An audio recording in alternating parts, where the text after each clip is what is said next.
Have you ever lain in bed at night, the room quiet, your body exhausted, yet your mind refuses to rest? Have you ever replayed conversations, rewritten tomorrow, rehearsed problems that are not even here yet? Have you ever noticed that the harder you try to fall asleep, the further sleep seems to drift away?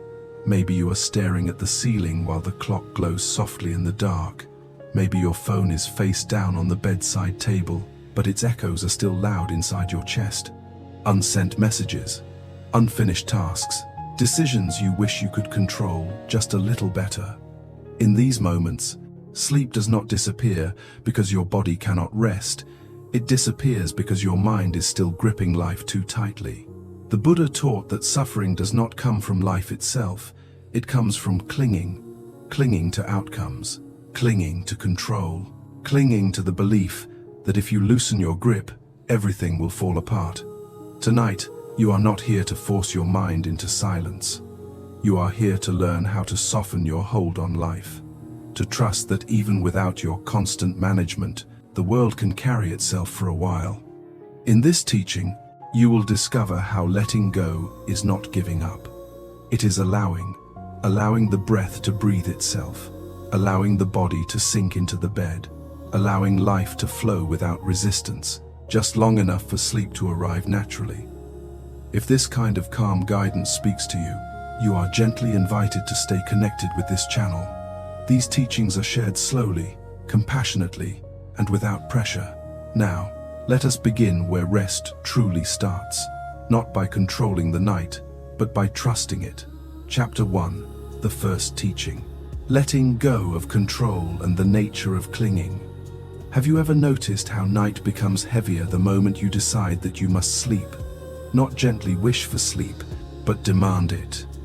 Your body lies still, yet your mind tightens its grip. You check the clock again. You calculate how many hours remain before morning. You try to arrange tomorrow in your head so nothing goes wrong. This is where many nights quietly unravel. The Buddha taught that suffering often appears not because something is wrong, but because we are holding too tightly to how things should be. He called this upadana, clinging. Clinging is not always dramatic. Sometimes it looks like planning. Sometimes it sounds like responsibility. Sometimes it feels like love or concern. But beneath it, clinging is the mind, believing that control will keep us safe. At night, this belief becomes especially loud. When the world grows quiet, the mind tries to take charge. It replays conversations from the day.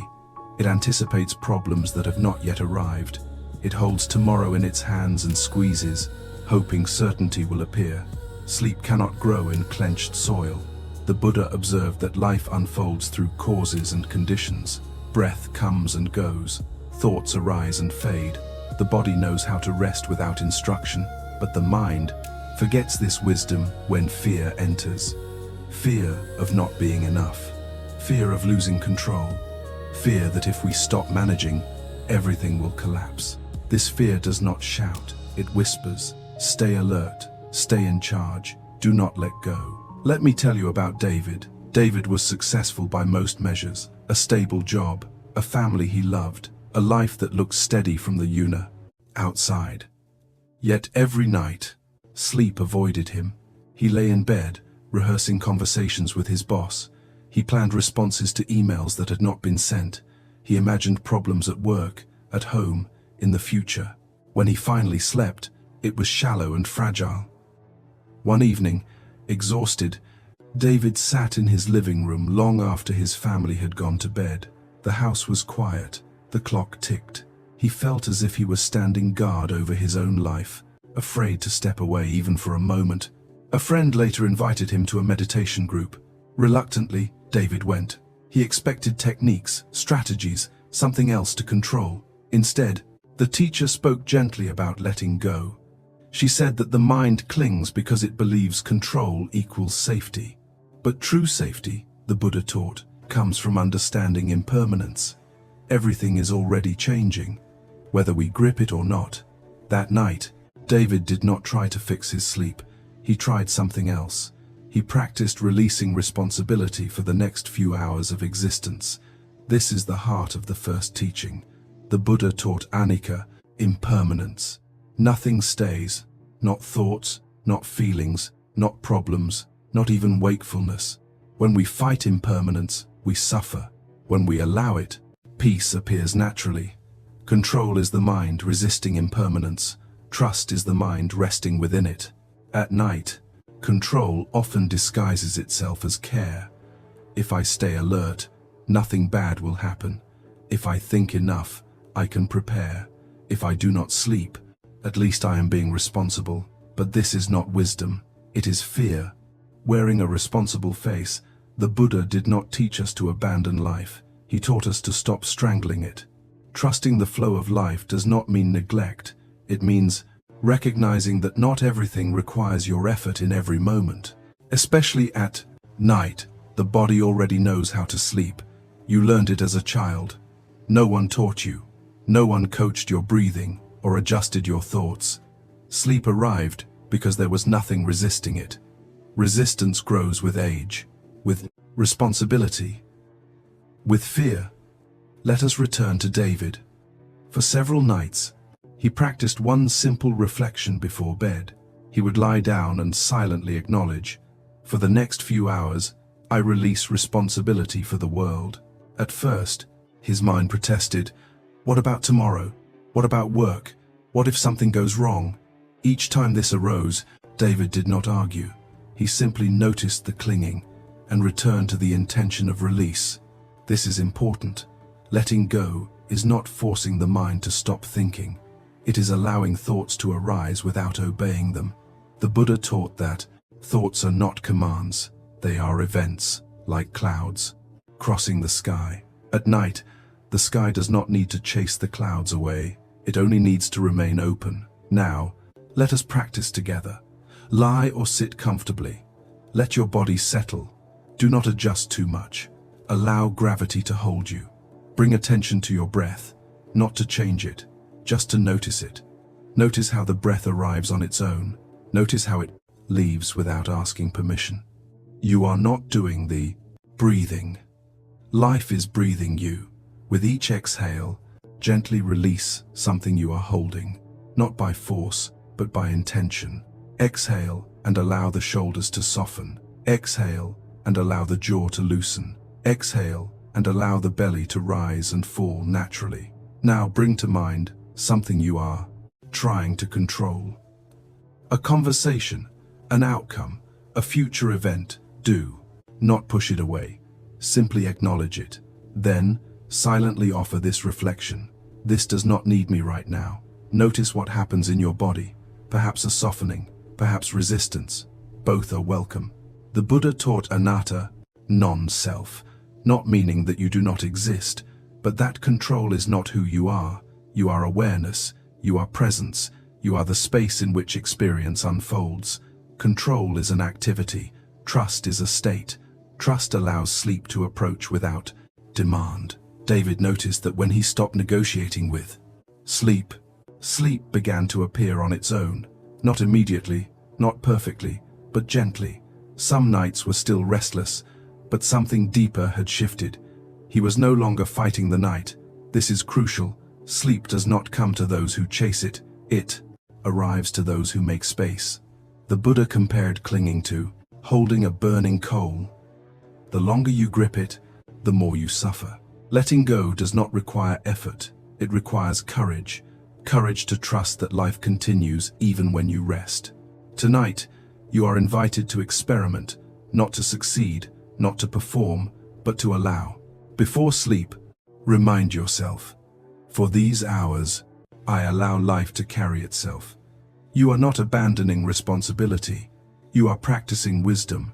If thoughts arise, greet them gently. If fear appears, meet it with kindness. If wakefulness remains, let it remain. Sleep grows where there is permission. This first teaching is not about fixing the night.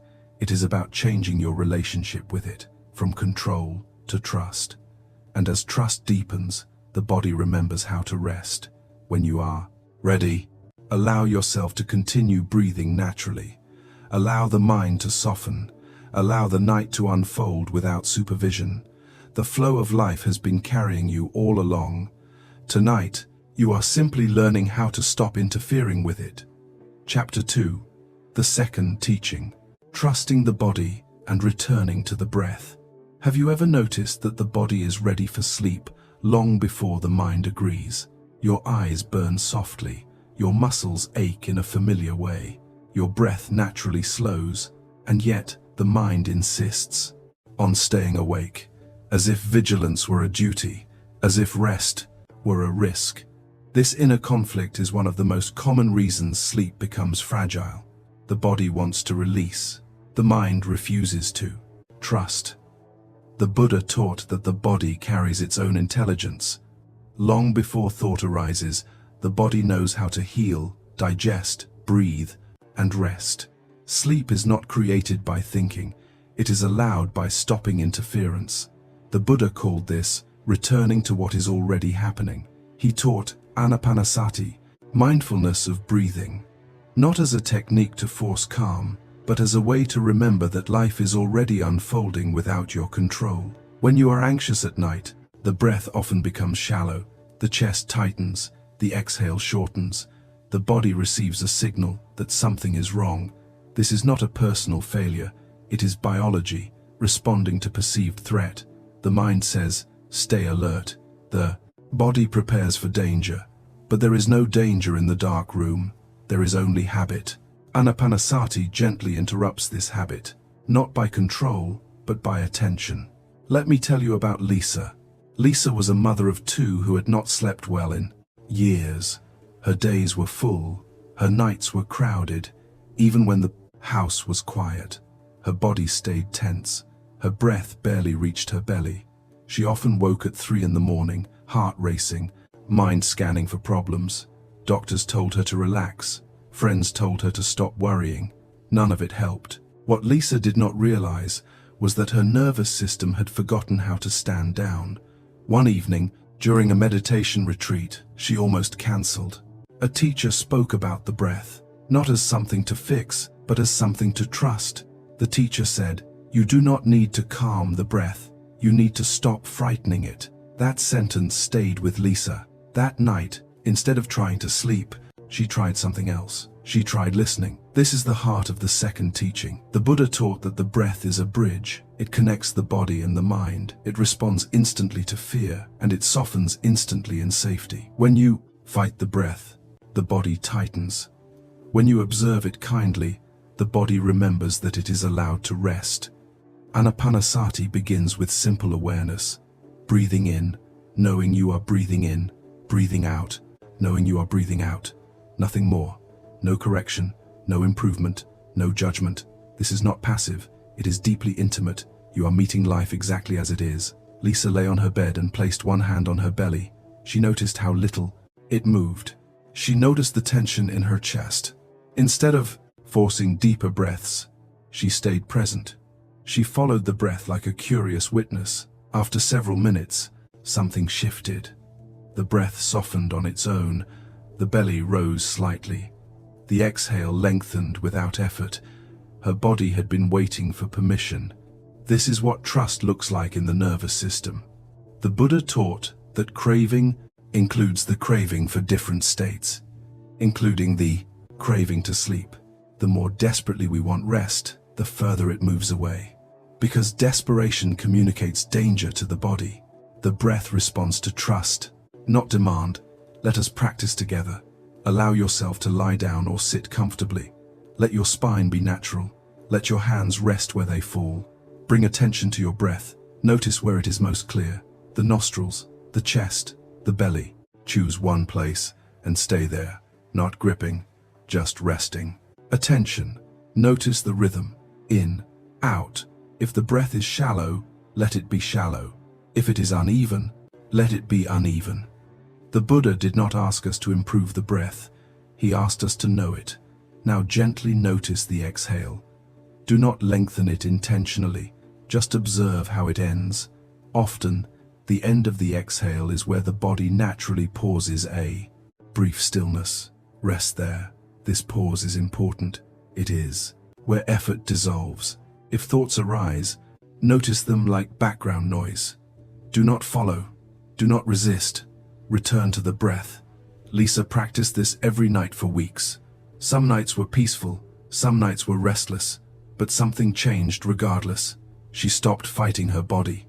Her awakenings at night became softer. When fear arose, she returned to the breath. Not to escape, but to reassure. Breathing in, the body is here. Breathing out, the body is safe. The Buddha taught that mindfulness is not about control, it is about intimacy. To be intimate with the breath is to trust that life continues without your supervision. Sleep is a natural function, like digestion, like healing. You do not force digestion, you allow it. The same is true of rest. The mind often believes it must stay awake to protect you. This belief is outdated. Tonight, you can thank the mind for its effort and gently remind it that the body knows how to sleep. Another story. Marcus was a former athlete whose career ended abruptly due to injury. His identity collapsed overnight. At night, his breath became sharp and guarded. His body stayed prepared for a race that no longer existed. Sleep felt impossible. A therapist introduced him to breath awareness. At first, Marcus tried to dominate the practice, counting, controlling, correcting. It failed. Only when he stopped trying to master the breath did something shift. He learned to lie on the floor and feel the breath move through his ribs. He let the breath be imperfect. The tension slowly unwound. The Buddha taught that right effort does not mean more force. It means appropriate effort. Sometimes, the most appropriate effort is none at all. If you find yourself trying too hard to relax, pause. Notice that trying is the very thing keeping you awake.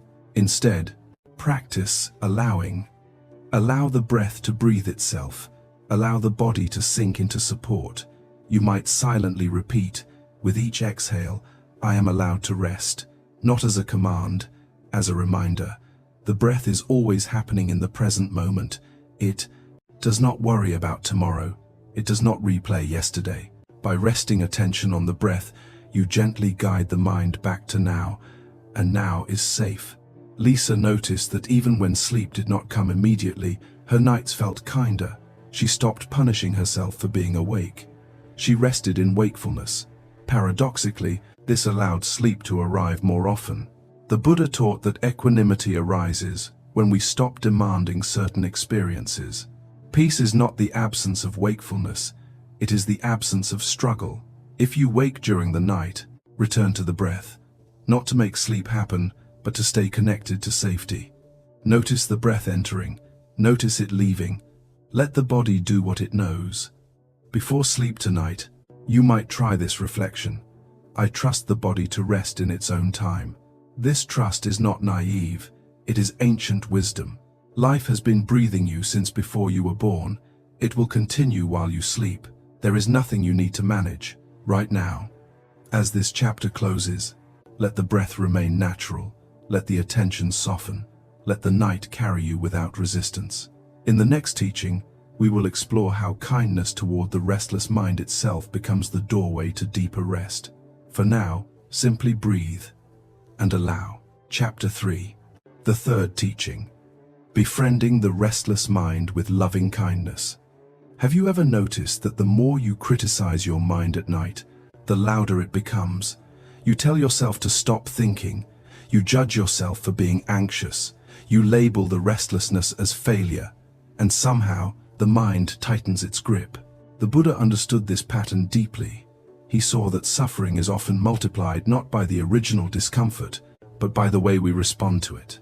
Restlessness appears, then aversion appears, and the second pain becomes heavier than the first. The third teaching invites a different relationship, not control, not suppression, but kindness. The Buddha taught metta, loving kindness, not as sentiment, but as a practical medicine for the mind. Metta means goodwill, a sincere wish for well-being, directed first toward yourself. This is essential, especially at night. When the mind refuses to sleep, it is not being stubborn. It is trying to protect you. It is responding to old fears, unfinished stories, learned vigilance. Fighting it only confirms its fear. Kindness reassures it. Let me tell you about Sarah. Sarah had always been described as calm, responsible, capable, but at night, her mind turned against her. Thoughts cascaded one after another. Did I say the wrong thing? Did I forget something important? What if everything falls apart? She tried meditation apps, breathing exercises, mental discipline. Nothing lasted. What finally changed was not technique, it was attitude. During a Buddhist silent retreat, she nearly left early. A teacher said something simple. Your mind is not the enemy. It is a frightened child standing guard. That night, Sarah stopped trying to silence her thoughts. She tried listening. This is the doorway to metta. The Buddha taught that whatever you resist persists. Whatever you meet with understanding softens. At night, many people become harsh with themselves. I should be asleep by now. Something is wrong with me. Why can everyone else rest? These thoughts are not neutral. They create tension. They tell the nervous system that it is under threat. Metta sends a different signal. It says, you are allowed to be as you are. Sarah lay in bed and placed a hand on her chest. She felt the racing, the unease. Instead of pushing it away, she silently offered kindness, not as words at first, but as tone. A gentle inner voice, I see you, I am here. Tears came, not because she was broken, but because she had never treated her own mind this gently. The Buddha taught that loving kindness begins close, with yourself, because the mind cannot offer what it has never received. Metta is not indulgence, it is stabilizing. A nervous system cannot settle while under attack, even if the attack comes from within. Let us practice together. Bring awareness to where you feel restlessness, the chest, the throat, the belly.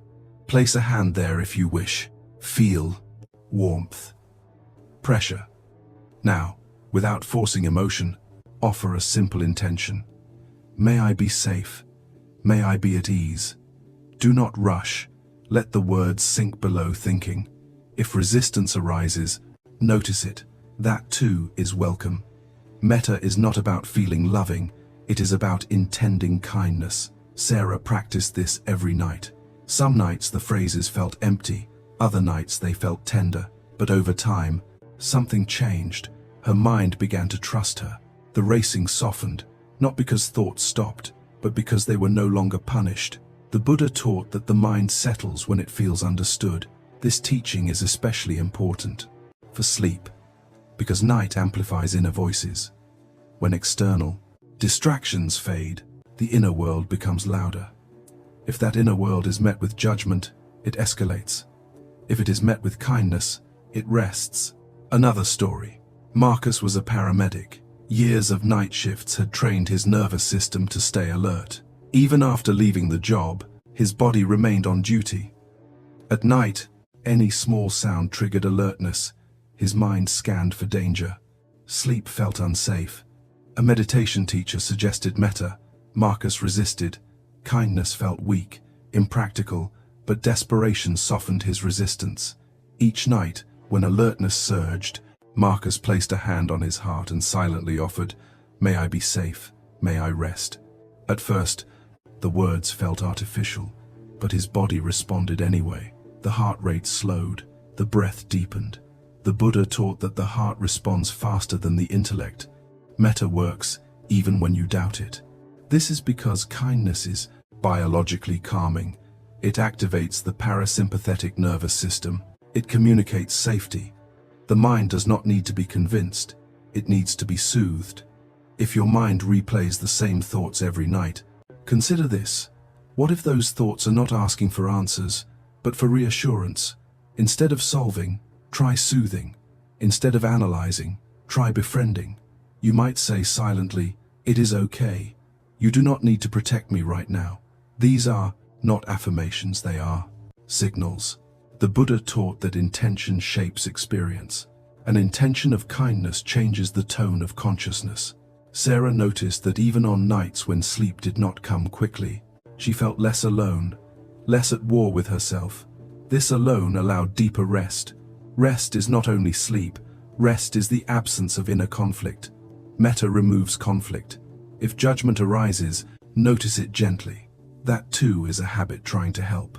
Offer kindness to the judging voice as well. May you be at ease. The Buddha taught that there is no part of the mind that does not deserve compassion, especially the restless parts. Before sleep tonight, you might try a simple metta sequence, slow, unforced. With each breath, silently offer, may I be safe, may I be peaceful, may I rest. If words feel like too much, offer feeling warmth, softness. Let kindness be the atmosphere, not a task. Over time, the mind learns. Night is not a battlefield. It is a place of care. The more consistently you offer kindness, the faster the mind settles, not because it is trained, but because it is trusted. As this chapter closes, allow yourself to rest in whatever state you are in. Awake, drowsy, drifting, all are welcome. In the next teaching, we will explore how releasing the need to fix the future allows the night to deepen naturally. For now, simply remain here, breathing, held, unjudged, and let kindness do what force never could. Chapter 4, the fourth teaching. Releasing the future and learning to rest in. Now, have you ever noticed that the future feels loudest at night? Plans line up like unfinished sentences. What if tomorrow goes wrong? What if you forget something important? What if this problem never resolves? Your body is here, but your mind has traveled ahead. The Buddha taught that much of our suffering comes not from what is happening, but from what has not happened yet. The mind rehearses, predicts, attempts to control. At night, this habit becomes relentless. The world goes quiet, and the future steps forward to demand attention. The fourth teaching invites you to put the future down, not forever, just for now. The Buddha spoke of dukkha not only as pain, but as the subtle unease of living ahead of yourself. When the mind lives in the future, the body cannot rest in the present. Sleep requires presence, not preparation. The future, by its nature, cannot be resolved at night, yet the mind keeps trying. This effort feels responsible, but it is exhausting. Let me tell you about Anna. Anna was a project manager known for her precision. Her days were carefully structured, her calendars filled, months ahead. At night, her mind continued working. She planned conversations, anticipated obstacles, rehearsed contingencies. Sleep felt irresponsible, as if rest might cause failure. One night, after weeks of exhaustion, Anna found herself sitting on the edge of her bed. Staring at her planner, she realized something quietly painful. No matter how much she planned, morning always arrived with surprises. She brought this insight to a meditation teacher. The teacher listened and said, "You are trying to live tomorrow tonight." This sentence changed Anna's relationship with sleep. The Buddha taught that life unfolds moment by moment, not all at once, trying to solve tomorrow. Tonight is a form of clinging to certainty, clinging to control. The future feels urgent because it is uncertain. The mind believes that thinking will create safety, but safety does not come from knowing. It comes from trusting presence. The Buddha described this as right view, seeing clearly that this moment is complete, even if the future is unknown. Anna began a new practice before bed. She would acknowledge the future gently, then release it deliberately. She would say silently, "Tomorrow has its own mind. Tonight belongs to rest." At first, the mind resisted. Lists returned. Concerns rose. Each time, Anna did not argue. She repeated the release. This is important. Letting go is not a single act. It is a repeated gesture, like setting something down, again and again. The Buddha taught that intention matters more than success. Each time you release the future, even briefly, you weaken the habit of worry. Now let us practice together. Bring to mind something you are worried about tomorrow. Do not choose the most overwhelming. Choose something manageable. Notice how the body responds, perhaps tightening, perhaps leaning forward. Now imagine placing this concern into your hands. Feel its weight, gently set it down, not with force, with care. Silently acknowledge, this can wait. Notice the body, notice the breath. The mind may pick it up again. That is okay. Set it down again. This is training in trust. The Buddha taught that trust does not mean certainty. It means confidence in the unfolding of causes and conditions. You do not need to know how tomorrow will go. You only need to be present when it arrives. Anna noticed that when she stopped rehearsing the future, her mind became quieter, not empty, but less crowded. Sleep began to appear in small windows, 10 minutes, then 30. Over time, her nights softened. Another story: David was caring for an aging parent. Every night, his mind ran through possible emergencies. What if the phone rings? What if something happens? His vigilance came from love, but it kept him awake. A teacher invited David to consider this. If something happens, will worrying now prevent it? The answer was no, the teacher continued. But resting now may help you respond wisely later. This reframed everything. The Buddha taught that wise effort includes knowing when effort is useless. Worry is effort without power. It drains energy without improving outcomes. The most compassionate act is rest. If the future calls for action, it will do so in daylight. The mind often confuses anticipation with preparedness, but preparedness comes from clarity, not fatigue. Let us explore another reflection. Place a hand on your chest, feel the rise and fall. Silently say, "Right now, nothing is required of me." Let this sentence settle. Notice any resistance. The mind may argue. Acknowledge it gently, then return to the body. The Buddha taught that the present moment is the only place life actually happens. The future is an abrisis. The past is a memory. Sleep lives only now. If you cannot, rest now. No amount of future planning will help. Anna discovered that when she released the future at night, her mornings improved. She was clearer, more responsive. Ironically, letting go made her more effective. This is often the case. The mind fears that rest will lead to failure, but exhaustion guarantees it. The Buddha taught balance, neither neglect nor obsession. Rest is not avoidance, it is wisdom. If fear arises, when you try to release the future, meet it with understanding. Fear believes it is protecting you. Thank it. Then gently set it aside. You might repeat, "I will meet tomorrow when it arrives," not as a promise, as a reassurance. As this chapter draws to a close, allow yourself to feel the present moment, the weight of the body, the texture of the breath. Notice that right now you are safe. Nothing needs to be solved. Nothing needs to be planned. Life is paused in this moment, not permanently, but long enough. In the next teaching, we will explore how allowing uncertainty becomes the doorway to deep peace. For now, rest here, with the future gently set down and the night free to unfold without your supervision. Chapter 5. The fifth teaching. Allowing uncertainty and resting in equanimity. Have you ever noticed how the mind demands certainty before it allows rest, as if sleep were a reward given only after all questions are answered, as if peace must be earned by knowing what will happen next? At night, uncertainty often feels intolerable. Loose ends glow brighter, unanswered questions feel heavier. The mind whispers, "If I do not know, I am not safe." The Buddha saw this clearly. He taught that the desire for certainty is one of the deepest roots of suffering, because life, by its nature, cannot be fully known in advance. This is not a flaw, it is reality. The fifth teaching invites you to stop negotiating with uncertainty and to learn how to rest inside it. The Buddha called this upekkha, equanimity, not indifference, not coldness, but a steady presence that is not pushed or pulled by what cannot be controlled. Equanimity is the mind that says, "This too belongs." At night, this teaching becomes essential. Many people believe that anxiety comes from too many problems, but often it comes from one belief: I must know. When the mind cannot know, it stays awake. Let me tell you about Michael. Michael was a teacher whose nights were ruled by questions. Would his contract be renewed? Had he said the right thing to a struggling student?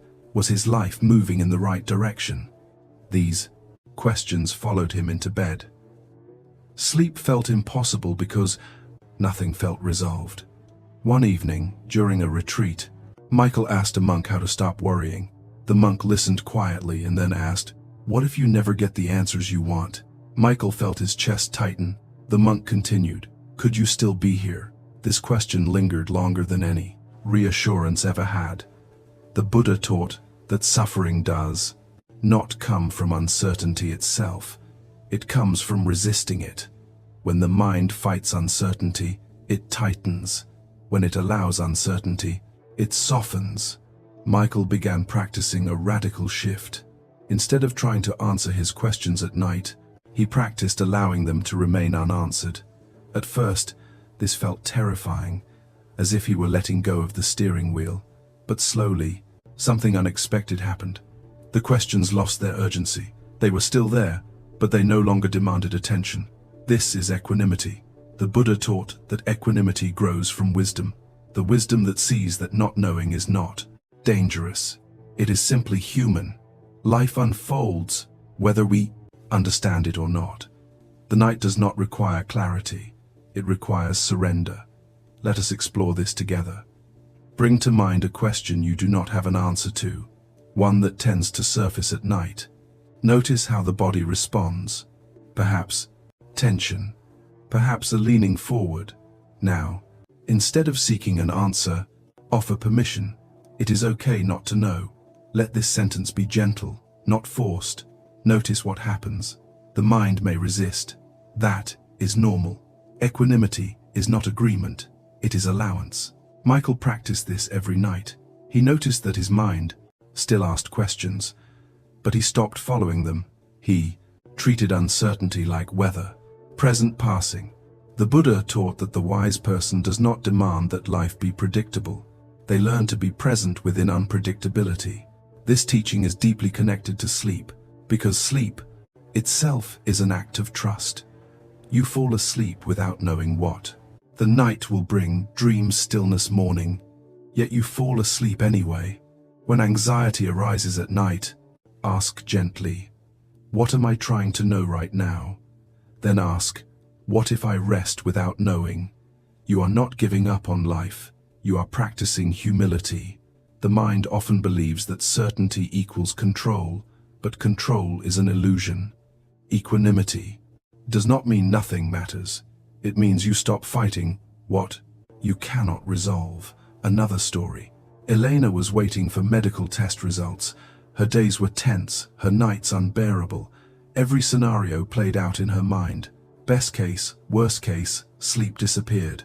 A meditation teacher guided her toward equanimity, not by dismissing fear, but by helping her stay present. With uncertainty, Elena practiced placing a hand on her chest at night and silently saying, "Whatever comes, I will meet it." Not bravely, not confidently, honestly. She did not pretend to be fearless. She allowed herself to be human. This softened something deep. The Buddha taught that courage is not the absence of fear, it is the willingness to stay present with it. Elena still woke at night, but the panic eased. The breath returned. Sometimes she slept, sometimes she rested awake. Both became acceptable. This acceptance allowed real rest. Equanimity teaches us that peace is not dependent on outcomes, it is dependent on relationship. Your relationship with uncertainty determines whether the night becomes a battlefield or a refuge. Let us practice again. Bring awareness to your breath, notice its rhythm. Now, silently repeat, with each exhale, "I allow what I cannot know." Let the words be spacious. If fear arises, acknowledge it. Fear is not an obstacle, it is part of the experience. Offer kindness to the fear. You are welcome here. The Buddha taught that when all parts of experience are allowed, the mind settles. Exclusion creates tension. Inclusion creates peace. Michael noticed that when he stopped demanding certainty, his nights became quieter, not because answers appeared, but because the fight ended. This is a crucial insight. Peace does not come from resolution, it comes from non-resistance.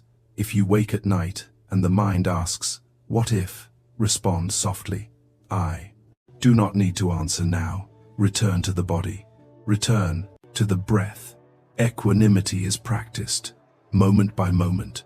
not as a philosophy, but as a posture of openness. The Buddha taught that clinging and aversion are two sides of the same coin. Clinging to certainty, aversion to uncertainty.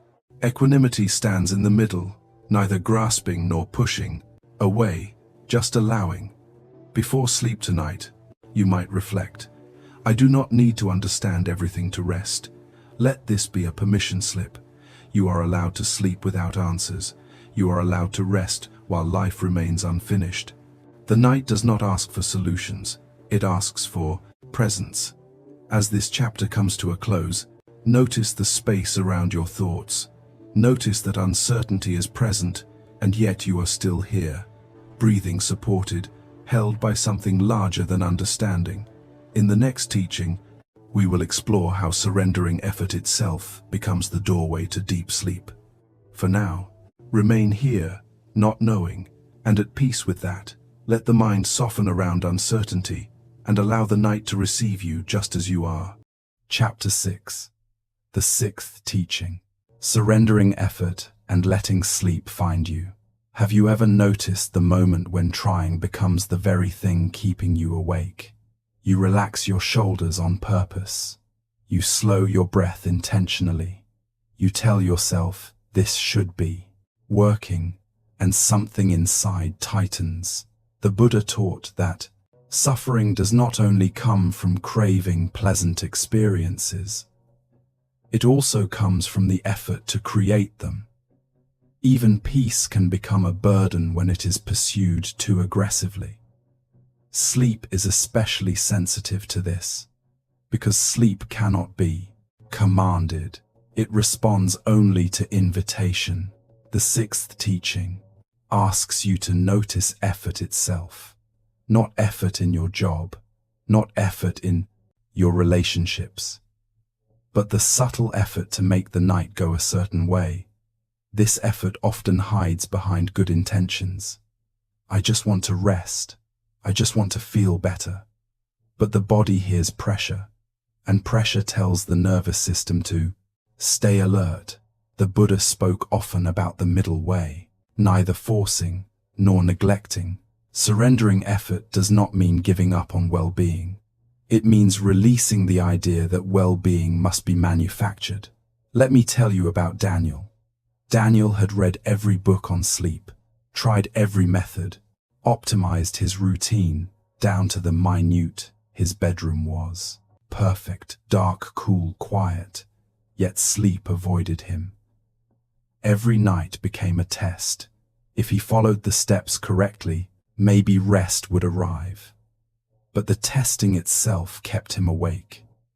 One evening, exhausted and frustrated, Daniel lay on the floor instead of the bed. He did nothing, no technique, no plan. He simply lay there and breathed. Something unexpected happened. He fell asleep, not deeply, not for long, but without trying. This moment became his turning point. The Buddha taught that right effort includes knowing when effort is inappropriate. Trying to sleep is like trying to float. The more you struggle, the more you sink. Sleep comes when the struggle ends. This does not mean you abandon mindfulness. It means mindfulness becomes receptive rather than active. The Buddha called this relinquishment, letting go of doing. In meditation, this is often the deepest shift, when attention stops manipulating experience and starts resting within it. At night, relinquishment is the doorway to rest. Let us explore this gently.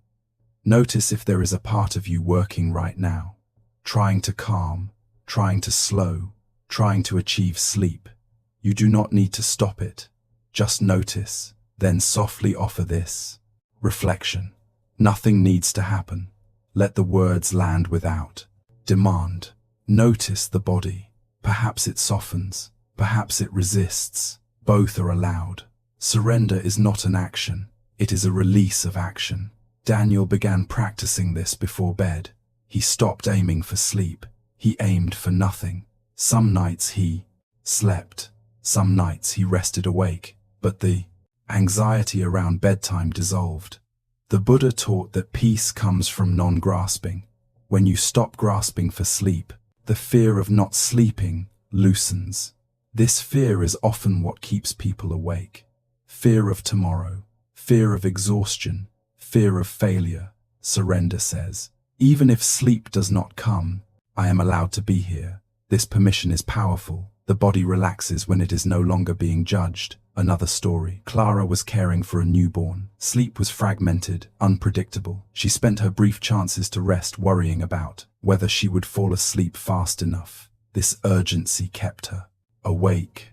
A wise nurse said to her, "Do not try to sleep, just lie down." This simple advice changed everything. Clara began lying down without expectation.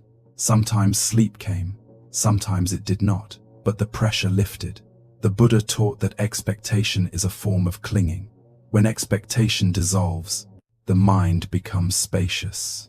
Sleep thrives in spaciousness. Let us practice a form of surrender now. Allow your body to be exactly as it is. Do not adjust posture unless necessary. Bring awareness to the weight of the body, the contact points, the support beneath you.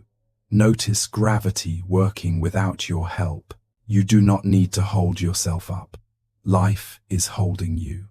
With each exhale, allow a little less effort, not all at once. Gradually, if thoughts arise, let them arise. Do not chase, do not resist. They are not instructions. The Buddha taught that thoughts are conditioned phenomena. They appear, they pass. You do not need to manage them. Surrendering effort also means surrendering control over the mind. You are not required to quiet it. You are allowed to. Let it be noisy. Noise does not prevent sleep. Resistance does. Daniel noticed that when he stopped monitoring his state, sleep appeared more naturally. Not every night, but often enough. More importantly, his nights stopped feeling like battles. The Buddha taught that inner conflict is the root of exhaustion. When conflict ends, rest becomes possible. If you wake during the night, notice if effort returns. Trying to get back to sleep, calculating time, gently release the effort again.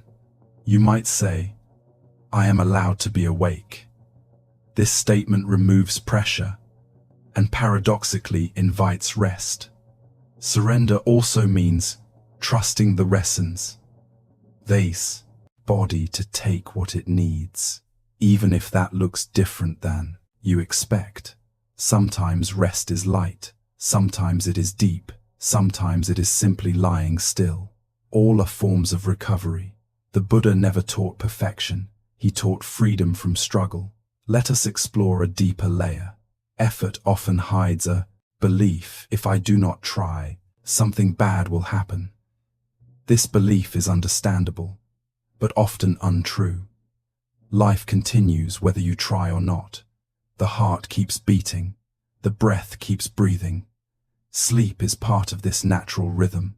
When you surrender effort, you align with this rhythm. Clara noticed that when she lay down without expectation, her body rested, even in brief moments. These moments sustained her more than forced sleep ever had. The Buddha taught that quality of rest matters more than quantity. A rested mind is one that is not at war with itself. Before sleep, tonight, you might try this reflection. I release the need to make sleep happen. Say it once, let it go, then do nothing. If you find yourself doing something again, smile inwardly. Effort is a habit. Habits soften with kindness. Return to doing nothing. This is not laziness. It is wisdom. The sixth teaching is subtle. It cannot be forced, only noticed. When effort dissolves, the mind becomes open. When the mind becomes open, sleep often enters quietly, not announced, not earned, just arriving. As this chapter closes, allow yourself to rest without goal, without measuring, without evaluating. Whether you sleep or not, you are practicing something deeper. You are practicing trust. In the next teaching, we will explore how trusting the natural rhythm of life allows the night to carry you fully. For now, let effort fall away. Let the body be. Let the night do what it has always known how to do. Carry you gently, without being asked. Chapter 7. The seventh teaching. Trusting the natural rhythm and allowing the night to carry you. Have you ever noticed how the body already knows when it is time to slow? The eyelids grow heavy without instruction. The limbs warm and soften. The breath stretches itself longer, and yet the mind interrupts. It checks. It evaluates. It asks whether this rhythm is correct. The Buddha taught that life unfolds in rhythms day and night, breathing in and breathing out, effort and rest. Suffering arises when we step out of rhythm and try to replace it with control. Sleep is not an isolated event. It is part of a larger flow. When you trust the flow, sleep becomes a natural movement rather than a goal. The seventh teaching invites you to notice the rhythm that is already present and to stop arguing with it. The Buddha spoke often of Dhamma as the way things are, not as philosophy, but as lived order. Water flows downhill, fire burns upward, the body rests when conditions allow. When we interfere with this order, tension appears. At night, the most common interference is impatience. The belief that sleep should arrive on schedule. The expectation that the body must obey the clock. But the body follows rhythm, not rules. Let me tell you about Julia. Julia worked rotating shifts for years. Her sleep schedule changed constantly. She began to believe her body was broken. Even on nights when she was tired, sleep arrived unevenly. She blamed herself. She blamed her habits.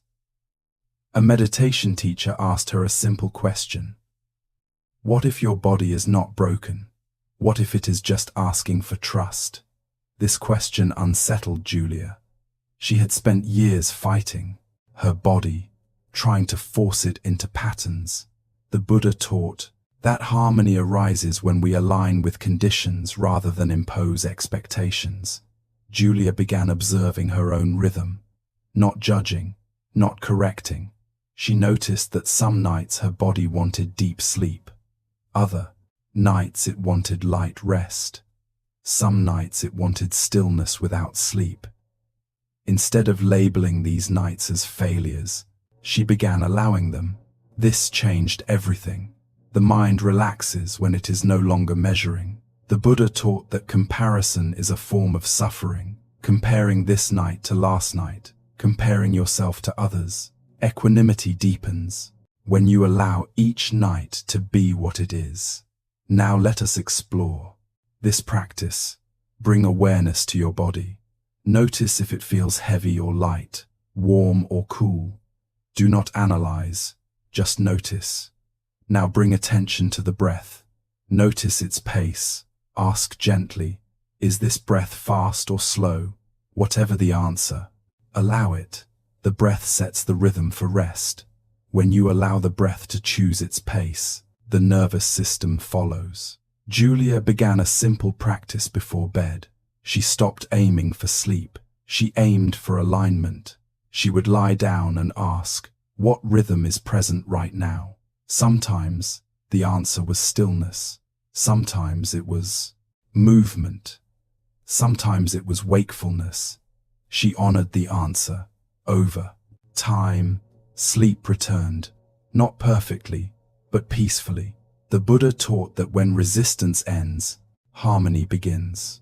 This teaching is subtle. It asks you to listen rather than direct. Listening is a form of trust. Many people believe that if they let go, chaos will follow. But chaos often comes from interference, not absence of control. The night has its own intelligence. It does not need instruction. Another story. Thomas was recovering from burnout. His days were quiet, but his nights were restless. He felt ashamed of being awake, as if rest should come easily. Now that stress was gone, a teacher invited him to consider this. The body does not forget years of pressure overnight. Healing has a rhythm too. The Buddha taught that patience is a form of wisdom, not passive waiting, but respectful allowance. Thomas began treating his nights as part of recovery rather than obstacles to it. He stopped labeling wakefulness as a problem. He used the night as a time to listen. Sometimes he noticed grief, sometimes fatigue, sometimes fear. By allowing these rhythms, they softened. Sleep followed naturally. The body does not rest when it is being judged. It rests when it is being understood. Let us practice a deeper alignment. Notice the rhythm of your heartbeat, not by finding it physically, but by sensing its presence. The heart beats without asking permission. It rests between beats. There is effort, then release. Sleep mirrors this pattern. When you trust rhythm, you stop forcing release. If the mind says, "This is taking too long," respond gently. There is no schedule here. The Buddha taught that time is a concept. Experience is immediate. At night, clocks become loud because the mind listens to them too closely. Consider this reflection. The night is not late. It is exactly where it is. Julia noticed that when she stopped checking the clock, her body relaxed more deeply. Time pressure dissolved. This is not avoidance. It is wisdom. The body knows when it has rested enough. You do not need to supervise it. Trusting rhythm also means trusting variability. Some nights are shallow, some are deep. Both serve life. The Buddha taught that attachment to duth, pleasant experiences, creates suffering, including attachment to good sleep. When you stop demanding a certain kind of night, the night softens. If you wake during the night, do not assume something is wrong. The body cycles naturally. Brief awakenings are part of healthy rhythm. Instead of resisting, rest within the pause. Feel the bed, feel the breath. Allow the rhythm to continue. Thomas learned that when he stopped trying to return to sleep immediately, sleep returned on its own. Effort interrupted rhythm. Allowance restored it. The seventh teaching reminds you that you belong to life. You are not separate from its movement. The same intelligence that turns seasons, that opens flowers, that heals wounds, also knows how to rest. You are invited to trust this intelligence before sleep tonight. You might reflect, I allow the night to move at its own pace. Say it once, then let it go. Trust does not require repetition. As this chapter comes to a close, notice the rhythm present right now. Not the rhythm you want, the rhythm that is. Let it be enough. In the final teaching, we will explore how falling asleep becomes effortless when you stop standing apart from life and allow yourself to be carried fully by it. For now, rest within the rhythm, without hurry, without resistance. The night knows where it is going. You only need to allow it to take you there. Chapter 8, the eighth teaching, letting yourself be carried and falling asleep without crossing a line. Have you ever felt that last thin edge before sleep? That moment when the body is ready to drop, but the mind suddenly leans forward, watching, trying to notice the exact second sleep arrives. And in that noticing, something breaks. The edge sharpens. Sleep retreats. The Buddha understood this moment. He understood how awareness, when slightly tense, can keep us standing at the doorway without entering. The eighth teaching is about crossing nothing, doing nothing, not even witnessing. It is about letting yourself be carried instead of escorting yourself. Sleep does not begin with an action. It begins when the watcher releases its post. The Buddha taught that consciousness naturally inclines toward rest when the causes of effort dissolve. Sleep is not an achievement. It is a consequence of non-interference. Many people struggle not because they cannot relax, but because they cannot stop observing relaxation. At night, awareness becomes vigilant. Am I relaxed enough? Is this working? Am I drifting? This subtle monitoring is effort, and effort keeps the mind upright. Let me tell you about Naomi. Naomi practiced meditation for years. She could enter deep states during the day, but at night, sleep escaped her. She noticed something uncomfortable. She was meditating herself awake. Her awareness stayed sharp, clear, bright. There was no softness. A teacher listened to her carefully and said, "At night, awareness must dim."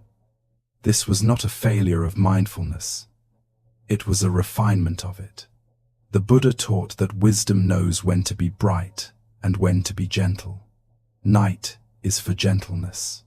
Naomi began practicing what she called disappearing, not forcing unconsciousness, but allowing attention to loosen.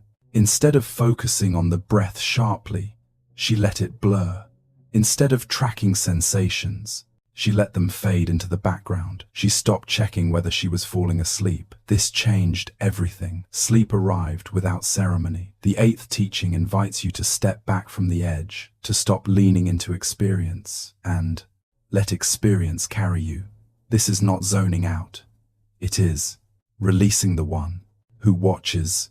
The Buddha spoke of cessation, not as annihilation, but as the temporary stopping of mental construction. At night, this stopping is natural. If it is not interrupted, let us explore this gently. Bring awareness to your body. Notice that you are aware. Now, soften that awareness. Do not sharpen it. Do not direct it. Let it be like hearing a distant sound, present, but unfocused. If the breath is in attention, allow it to drift to the background. If thoughts are present, do not follow or block them. Imagine awareness as a hand that has been holding something all day. Now it opens. Nothing needs to be held. Naomi noticed that when she stopped trying to be conscious of sleep, sleep took her. Not suddenly, but like being lowered into water. The Buddha taught that attachment to awareness is still attachment. Letting go includes letting go of control, and of control disguised as observation. This teaching can feel counterintuitive, especially if you value presence. But presence has different textures. Daytime presence is clear and upright. Nighttime presence is diffuse and wide. If you bring daytime presence into night, the body stays alert. The mind believes it must stay on duty. Let me share another story. Ethan was a writer who often worked late. At night, his mind stayed sharp. Ideas continued forming. He tried to meditate himself into sleep, but the clarity only sharpened. A teacher suggested something unusual. Instead of focusing, let yourself forget. Forget the breath, forget the body, forget the room. This was difficult for Ethan. Forgetting felt like losing control, but exhaustion softened him. One night, instead of following thoughts, he let them dissolve mid-sentence. He did not complete them. Sleep arrived in the gaps. The Buddha taught that thinking continues because it is fed. When attention stops feeding it, it fades naturally. At night, you do not need to finish thoughts. You do not need to resolve them. Let them trail off. This is a powerful doorway. If a thought begins tomorrow, I should let it dissolve before completion. Not by stopping it, but by losing interest. Interest is energy. The eighth teaching is about withdrawing interest from staying awake. Interest in the body, interest in the mind, interest in the process. When interest fades, sleep arrives. This does not require effort, only permission. Try this now. Notice the space behind your eyes. Do not focus, just sense. Allow the space to widen. If you feel yourself checking, release, checking. If you feel yourself listening for silence, release, listening. You do not need to escort sleep. It knows the way. The Buddha taught that trust matures into surrender, surrender matures into ease. Naomi described it this way: sleep comes when I stop standing at the door waiting for it. This teaching also applies when you wake during the night. Often, awakening is brief, but the watcher reactivates, notices the awakening, checks the time, and the body rises again. Instead, if you wake, let yourself be half here, half gone. Do not orient, do not locate. Let the mind remain unanchored. This is not confusion, it is softness. The Buddha taught that grasping for clarity is still grasping. At night, clarity is not needed. If fear arises around letting go, meet it gently. Fear believes letting go equals danger, but sleep has taken you safely thousands of times before. You do not fall out of consciousness, you sink into it. Ethan noticed that when he allowed himself to drift without monitoring, dreams appeared faster, sleep deepened. This was not control, it was trust.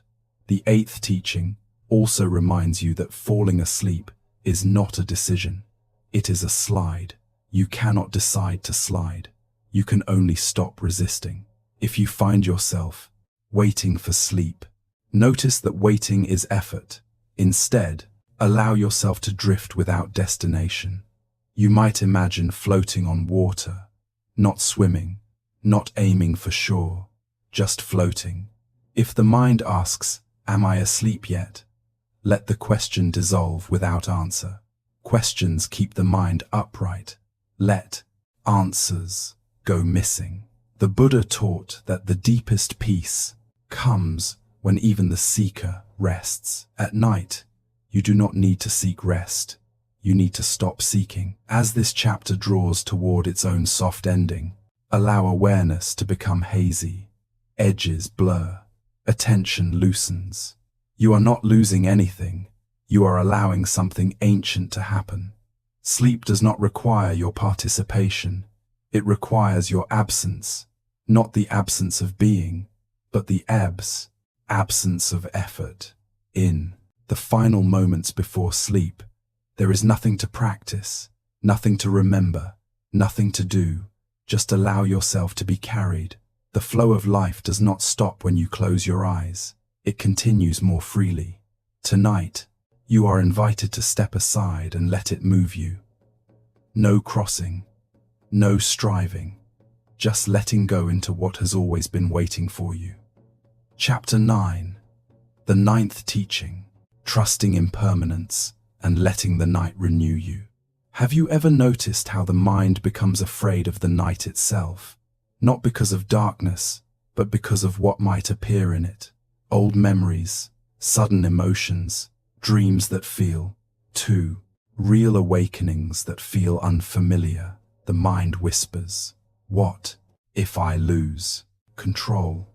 What if something changes? The Buddha taught that beneath this fear lies a misunderstanding of impermanence. He called it anicca, the truth that everything changes. Nothing holds its shape forever. At night, impermanence becomes intimate. Consciousness shifts. Identity loosens. The familiar sense of self softens. For a mind that clings to stability, this can feel threatening. But the ninth teaching invites a deeper trust. The trust that change is not dangerous. It is restorative. Sleep is not the absence of life. It is life renewing itself through change. The Buddha saw impermanence not as a problem to solve, but as a doorway to freedom. Suffering arises when we resist change. Peace arises when we allow it. Let me tell you about Helen. Helen began waking suddenly in the night with a strange sense of disorientation. Not panic, but unfamiliarity. For a few moments, she did not know where she was. Her sense of self felt thin, unstable. These moments frightened her. She worried something was wrong. Doctors found nothing. Meditation teachers listened carefully. One teacher finally said, "You are touching impermanence." Helen did not understand at first. She wanted reassurance, diagnosis control. The teacher explained gently. At night, the mind releases its usual structure. The sense of self loosens. This is not danger, it is natural. The Buddha taught that the self is not a fixed thing, it is a process. And sleep reveals this truth clearly. Helen began a new practice. Instead of bracing when disorientation arose, she softened. She allowed the unfamiliarity to exist. She reminded herself, this is change, and change is safe. Over time, the fear faded. The awakenings became gentler, often followed by deep sleep. The mind relaxes when it stops trying to freeze experience. This is the heart of the ninth teaching. Impermanence is not something to fear. It is something to lean into. The night changes you just as the day does. Sleep works because things do not stay the same. If consciousness remained rigid, the body could not restore. If identity remained fixed, the mind could not reset. The Buddha taught that renewal requires dissolution, letting go of one form so another can arise. At night, this happens naturally, unless the mind interferes. Let us practice trusting impermanence. Bring awareness to your body. Notice that sensations are already changing. Warmth shifts, pressure adjusts. Notice the breath. Each breath is different. No two are identical. Change is already happening, without effort. Now notice thoughts. They arise, they fade. You do not hold them. They pass on their own. This is impermanence in action. The Buddha taught that suffering comes from mistaking what is changing for something that should remain stable. At night, the mind often tries to hold on to identity, to awareness, to control. This creates tension. Instead, practice allowing yourself to change. You might silently reflect, I allow this moment to pass, not to make it disappear, but to acknowledge its nature. Helen noticed that when she stopped resisting the strange sensations of the night, they softened. They no longer escalated. Resistance feeds fear. Allowance dissolves it. Another story. Jonah was recovering from illness. His sleep became fragmented. Dreams were vivid, sometimes unsettling. He feared what the night might bring. He stayed half awake to monitor himself. A teacher invited him to consider this. Healing changes the inner landscape. The mind must reorganize. Jonah realized that he was trying to stay the same while his body was changing. The Buddha taught that clinging to who you were prevents you from becoming who you are becoming. At night, the body does deep work, repair, recalibration. This work requires flexibility. Jonah practiced trusting the changes, even the uncomfortable ones. When dreams came, he let them come. When awakenings occurred, he did not panic. Sleep deepened gradually. Impermanence became his ally. This teaching also applies to emotions that arise at night. Sudden sadness, unexpected joy, unexplained grief. These are not intrusions. They are movements. The mind often asks, why now? But the body does not follow explanation. It follows timing.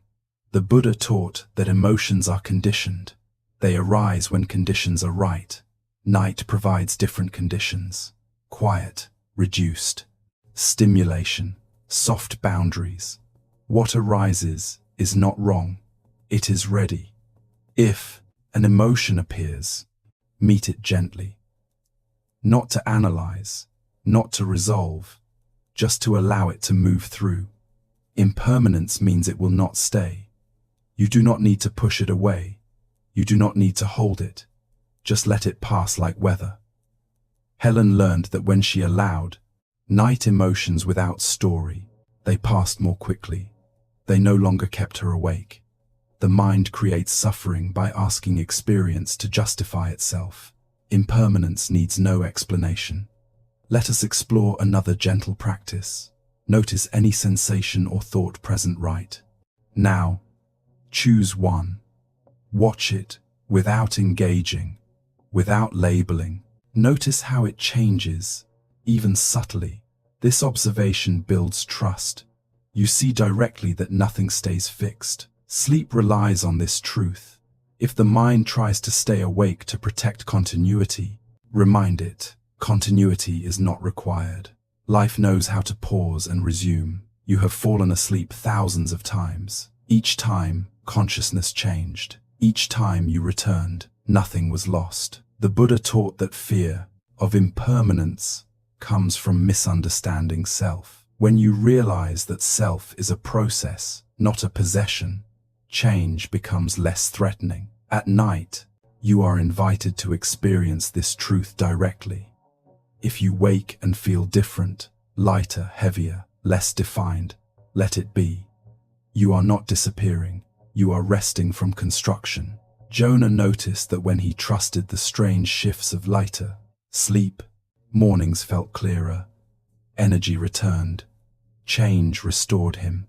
The ninth teaching invites you to stop guarding the night and to let it do what it is meant to do. Transform, renew, release what no longer needs to be carried. Before sleep, tonight, you might reflect. Everything is allowed to change. Say it once. Let it go. Trust that the night knows how to move you where you need to go. As this chapter comes to rest, notice that even reading these words has changed you. The breath is different. The body has shifted. Impermanence is already at work. You do not need to manage it. In the final teaching, we will explore how complete trust allows sleep to become not just rest, but a gentle return to belonging. For now, allow yourself to change, without fear, without resistance. The night is not taking anything from you. It is giving you back to yourself. Again and again. Chapter 10. The 10th teaching. Belonging to life and resting without holding yourself together. Have you ever felt that tiredness deeper than the body? Not just needing sleep, but needing to stop holding yourself together. At night, this tiredness often surfaces quietly. You lie down, the day is over, and suddenly you feel the weight of being someone. Someone who must decide, someone who must manage, someone who must remain intact. The Buddha taught that this exhaustion does not come from living. It comes from the constant effort to maintain a self. During the day, this effort is rewarded. It helps you function. It helps you survive. But at night, the same effort becomes a burden. Sleep does not arrive when you are holding yourself together. It arrives when you are willing to belong to something larger. This is the final teaching. And it is not about technique. It is about remembering where you already belong. The Buddha taught anatta, non-self, not as a philosophical idea, but as a lived relief. You are not required to assemble yourself every moment. Life is already happening without your supervision. At night, the illusion of separation softens, boundaries thin. The sense of being a separate manager begins to dissolve. For many people, this is frightening. It feels like losing control. But the Buddha saw this dissolution as liberation. Let me tell you about Rachel. Rachel had always been the strong one, the one others leaned on, the one who stayed composed. At night, when she finally lay down, she felt a strange ache, as if something inside her wanted to fall apart. She resisted it, tightened, stayed alert, sleep stayed away. In a quiet conversation with a teacher, she finally said, "If I let go, I am afraid I will disappear." The teacher did not rush to reassure her. He said gently, "What if what disappears is only what you have been holding?" That question changed everything. The Buddha taught that what we call self is a process, a collection of habits, roles, tensions. At night, the body invites these processes to rest. Rachel began practicing something radical. She allowed herself to stop being someone at night. She did not try to be calm. She did not try to be mindful. She simply lay down and let the sense of self loosen. She imagined herself as part of the bed, part of the room, part of the quiet. No edge, no role. The first nights felt vulnerable, but something deep recognized truth. She did not disappear. She rested. This is belonging. The Buddha taught that suffering arises when we experience ourselves as separate, as if we are standing apart from life. Belonging dissolves this tension. At night, you do not need to stand apart. You are allowed to merge back into the flow. This does not mean losing identity forever. It means setting it down temporarily. Just as you remove heavy clothing before sleep, let us explore this gently. Notice the outline of your body where it meets the bed, the chair, the floor. Now imagine that outline softening, blurring, not disappearing, just becoming less defined. Notice the sense of effort required to remain upright as a self. Now allow that effort to drain. You do not need to hold your name, your history, your responsibilities. They will be there in the morning. The Buddha taught that clinging to identity is exhausting. Letting go is restful. Rachel noticed that when she stopped holding herself together, her breath deepened naturally. Sleep arrived quietly. No transition, no moment, just absence of effort. Another story. Daniel had spent years in therapy trying to fix himself. At night, his mind reviewed everything he was working on.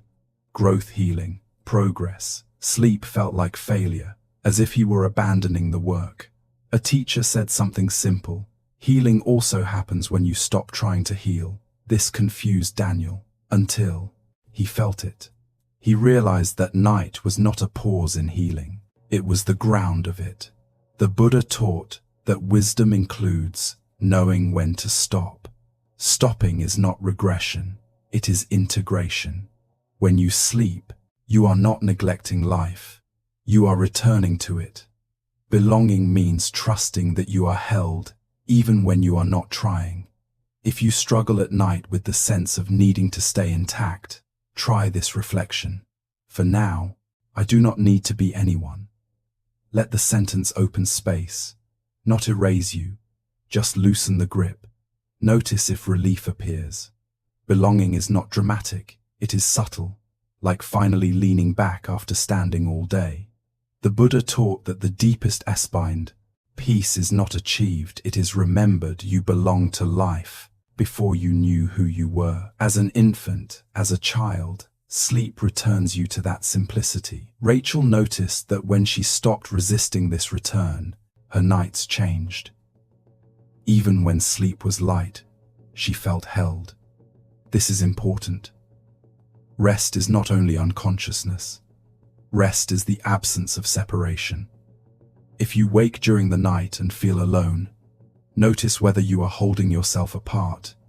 Then, gently allow yourself to merge again with the bed, with the darkness, with the quiet. You do not need to define yourself. The Buddha taught that when the sense of self relaxes, fear relaxes with it.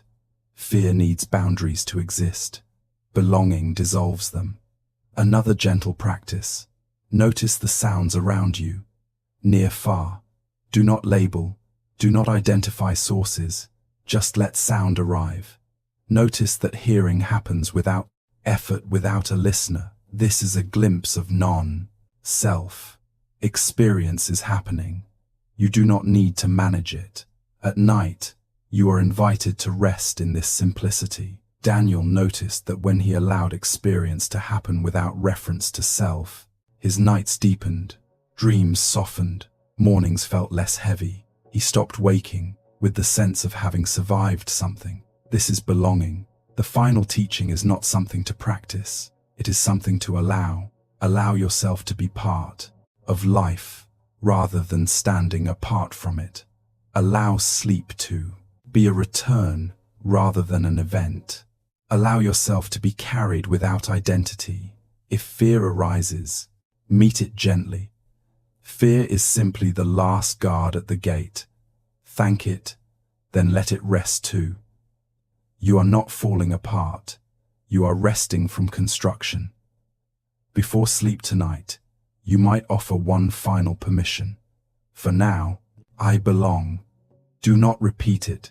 Do not hold it. Let it dissolve. As this chapter closes, there is nothing left to do, nothing left to understand. You have already been carried through every night of your life. Tonight is no different. If these teachings have supported you, you are warmly invited to remain connected with this space.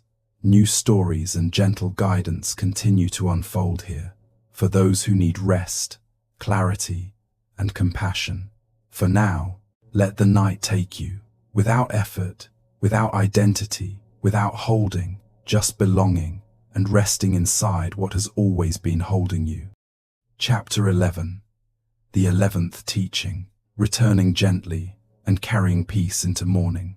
Have you ever noticed the quiet moment just before waking?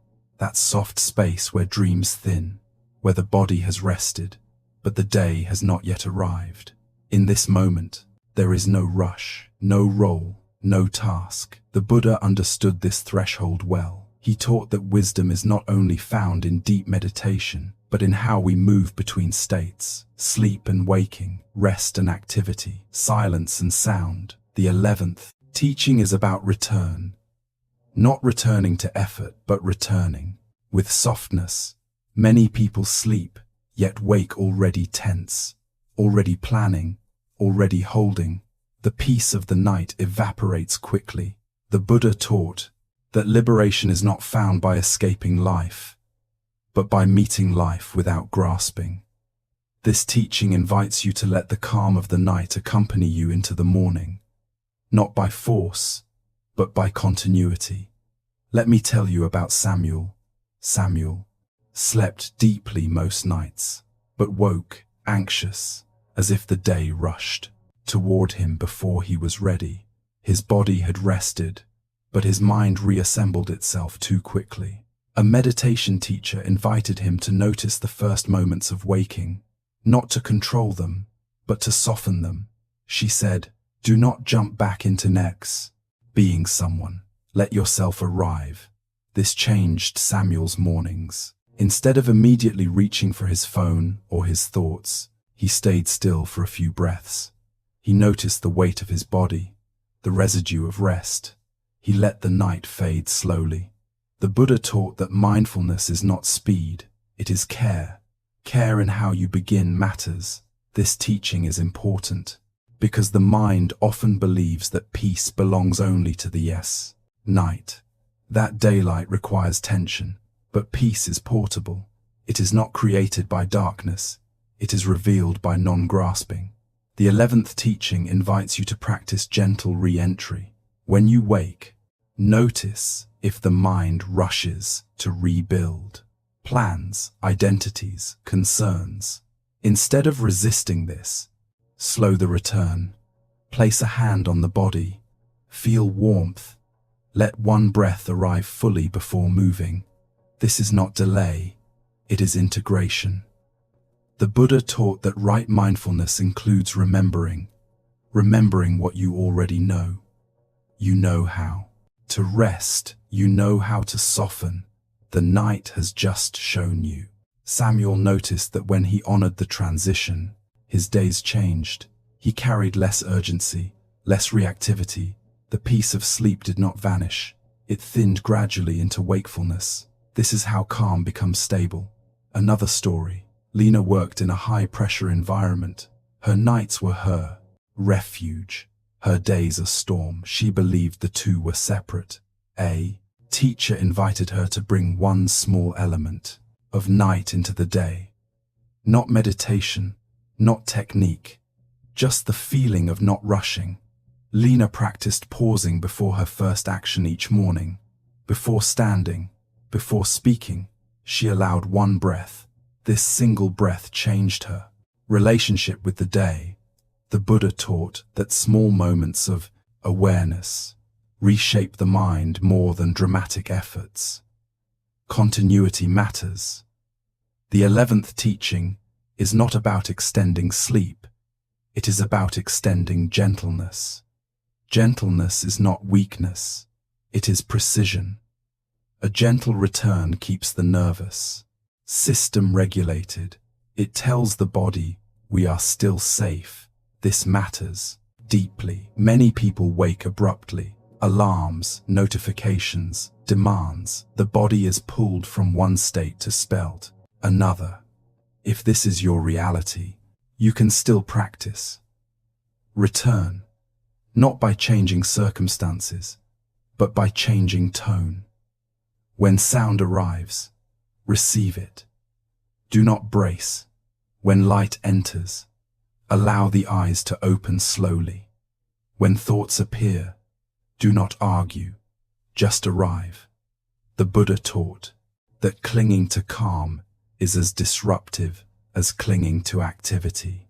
The middle way includes smooth transitions. Let us practice a brief reflection. When you wake, before moving, silently acknowledge, I am arriving. Let the words be soft, not declarative. Notice the breath, notice the body, then move when ready. This small ritual honors both states. Sleep is not cut off. Wakefulness is not forced. Samuel noticed that his anxiety decreased not because his life changed, but because his transitions did. He stopped shocking himself into the day. The Buddha taught that how you do one thing shapes how you do everything. If you rush waking, you rush living. If you arrive gently, you carry gentleness forward. This teaching also applies to waking in the blows. Night. Brief awakenings are not interruptions, they are transitions.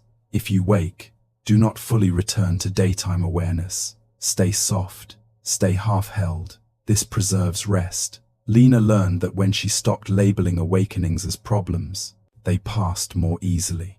The mind responds to interpretation. The 11th teaching reminds you that peace is not fragile.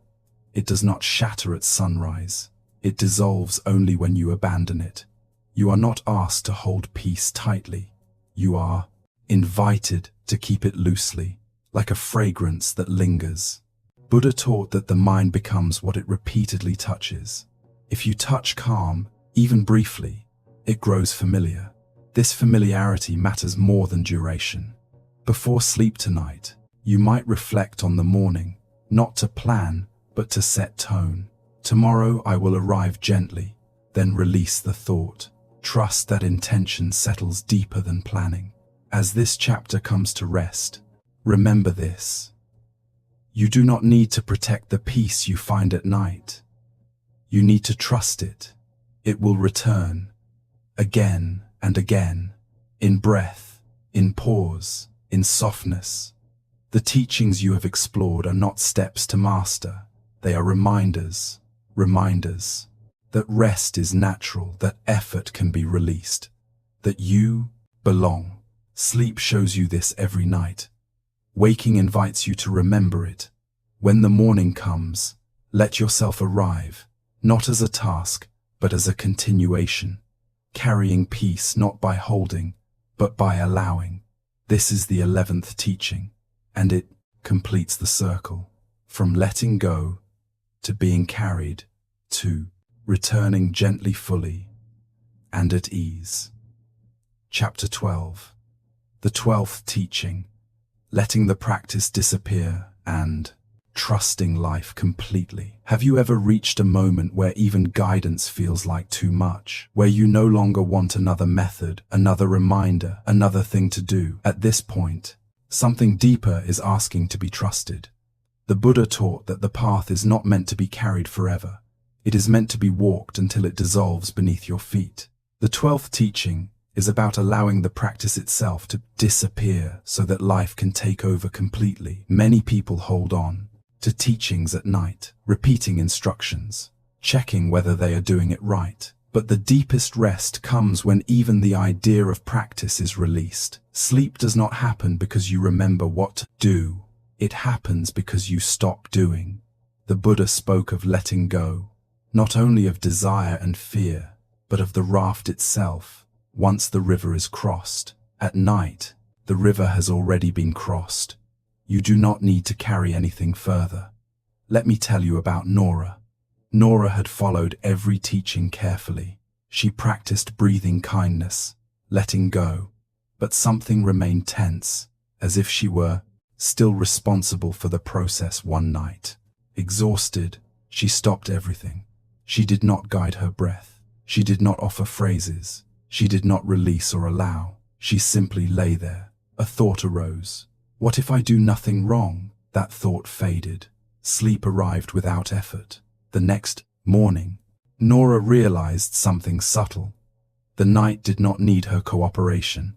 This realization brought profound relief. The Buddha taught that awakening is not something you do. It is something that happens when grasping ends. Sleep works the same. The 12th teaching invites you to trust that you have already done enough, that life knows how to complete what you have begun. At night, you are not required to remember all the teachings. They are already embodied. The body has learned. The nervous system has softened. The mind has tasted safety. Now, you can let go, even of remembering. This is not forgetting. It is confidence. Confidence that life can carry itself. Let us explore this together. Notice if there is any effort left, any subtle trying, any remaining instruction, running quietly in the background. You do not need to stop it forcefully. Just notice, then allow it to fade. Not replaced, not corrected, just allowed to disappear. This disappearance is important. The Buddha taught that true peace is unconditioned. It does not rely on steps or supports. When supports are no longer needed, they fall away naturally. Nora noticed that when she stopped practicing at night, her days also softened. She no longer tried to manage her inner state constantly. Trust spread beyond sleep. This is the final movement of the path, not adding, but subtracting. Another story. Leo had spent years seeking calm, books, teachers, retreats. At night, he tried to apply everything he knew. His mind was full of correct actions, but peace felt distant.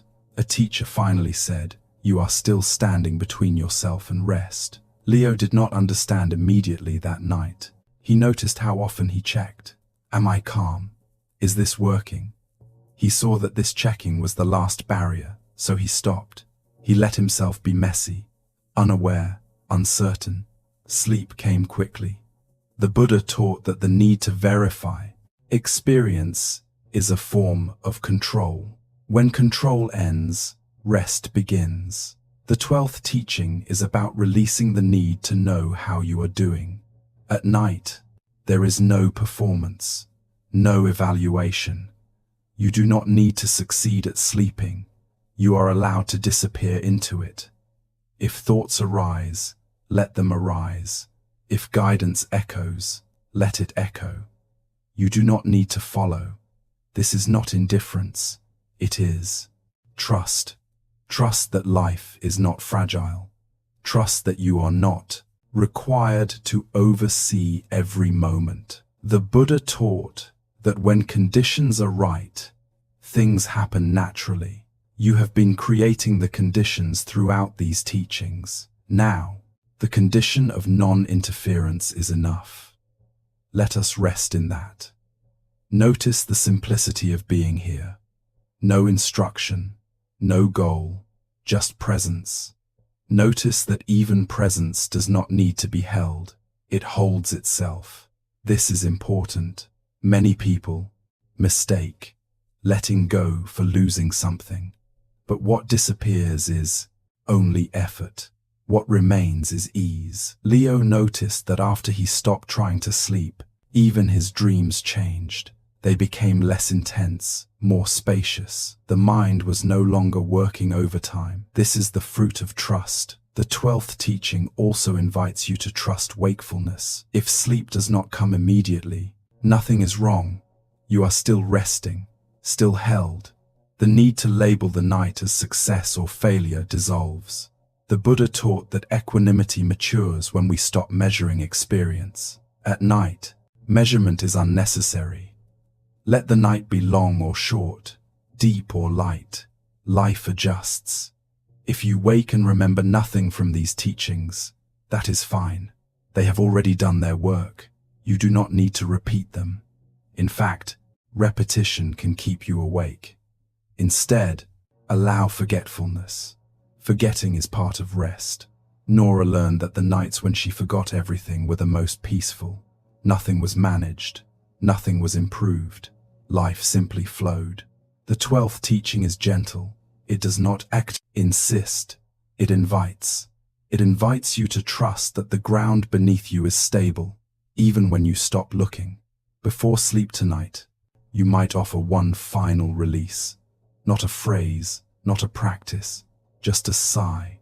Let the sigh empty effort, then do nothing.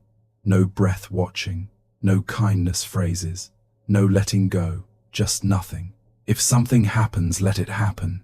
If nothing happens, let that be enough. The Buddha taught that the deepest peace is not constructed. It is revealed when construction stops. Sleep reveals this truth every night. You do not need to participate, you can step aside. As this final chapter closes, there is nothing more to add, nothing more to explain. You have arrived at the simplest place. Trust. Trust the body. Trust the night. Trust life.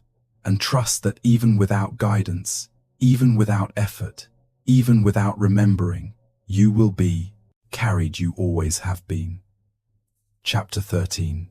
The 13th teaching. Resting as life itself and letting the journey complete. Have you ever reached a point where even the desire to rest feels tired, where you sense that nothing more needs to be understood, nothing more needs to be healed, nothing more needs to be practiced? This is not resignation, it is arrival.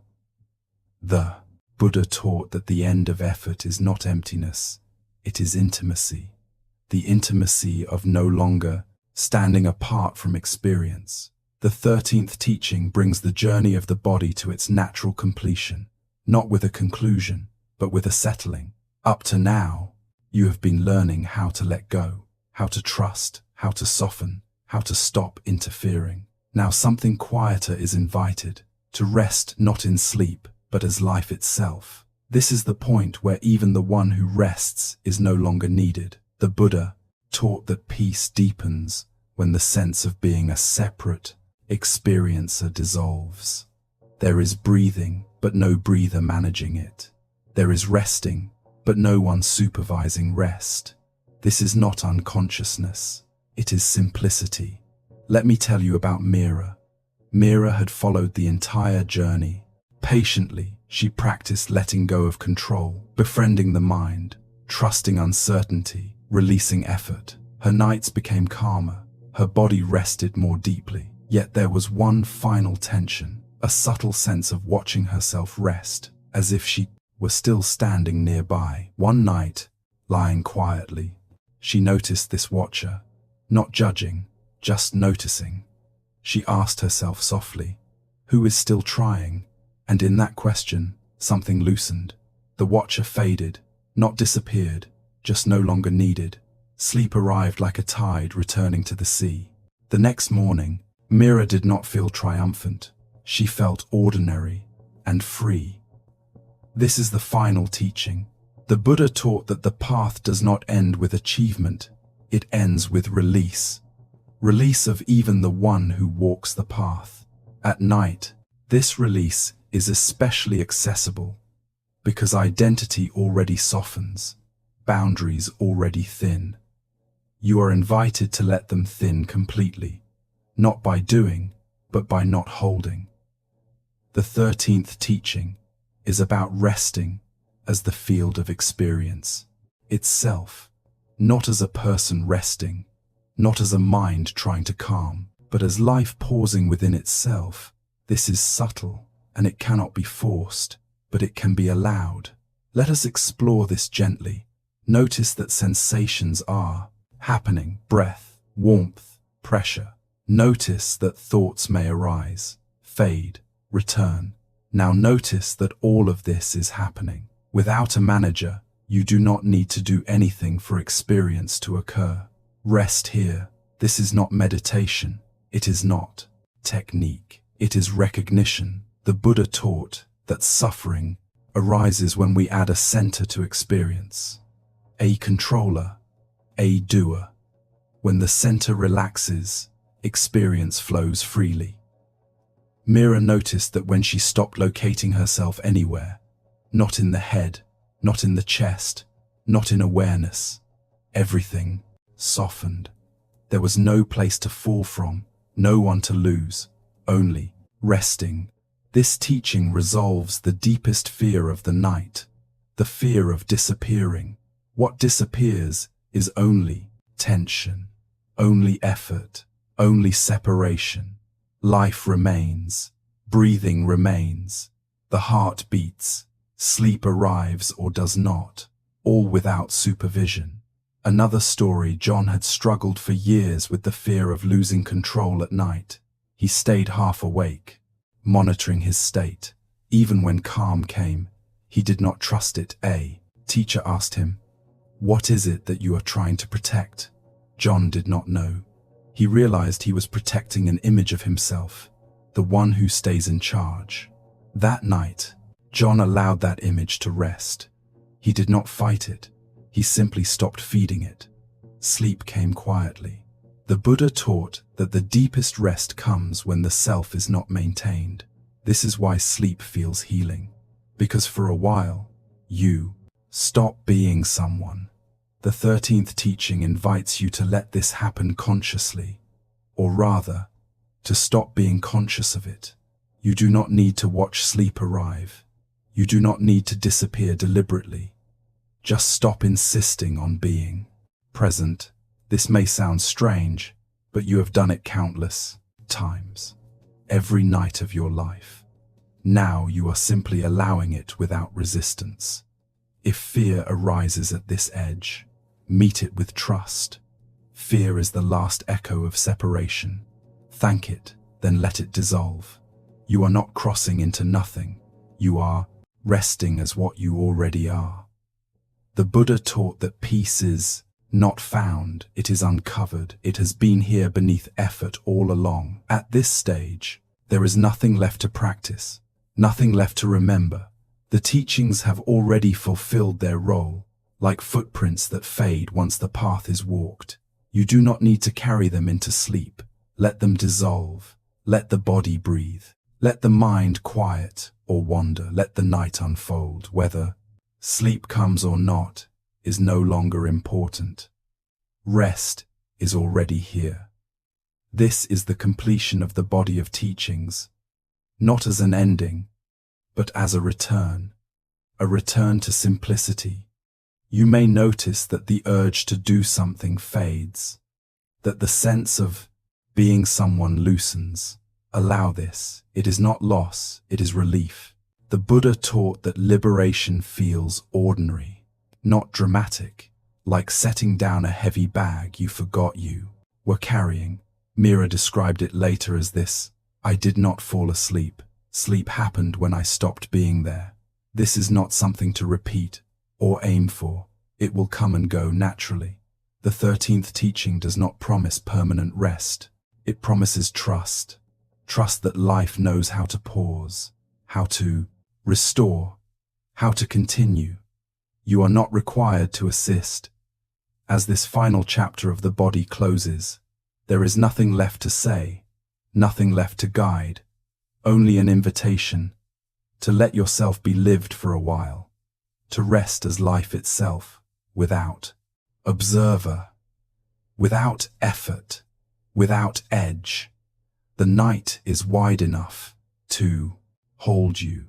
Even when you are not holding yourself, let the journey complete itself now, not with understanding but with rest. Closing reflection. Rest is already here. As this journey comes to rest, notice what has quietly changed, not in ideas, but in the way your body listens, in the way the mind no longer needs to solve the night.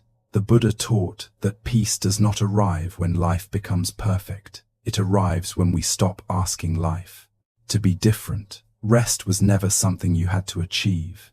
It was something waiting beneath effort.